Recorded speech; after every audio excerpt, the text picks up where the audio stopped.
gusto nang mag-suicide, gusto nang mag-ano, pero hindi natuloy kasi napanood yung Napanood video ka. mo, natawa sa'yo. Tito, may pag-asa ka pa. May Pogi asim ka pa. Correct. Ikaw ang gusto nila ngayon. Correct. Huwag ka mawala ng pag-asa. Oh, actually, pinanganak si Tio Bray dahil yun lang din. Yung kumaga, dahil at that time, yun yung kinailangan ko eh. Oo. Gusto kong tumawa. Mm-mm. And then, na-realize ko, madaming tito, madaming lalaki na napanghinaan na. Oo, tama. Kasi nga, tito na ako, Mm-mm. may anak na ako, may ano, wala na eh, wala nang pag-asa, wala nang ano, ito na lang talaga yung ano ko.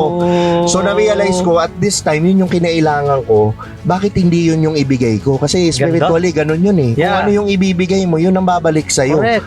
So while all the time na yung ginagawa ko yung unang-una kong nag-viral na doktor na puro kagaguhan lang, ginagawa ko, ano ako nun,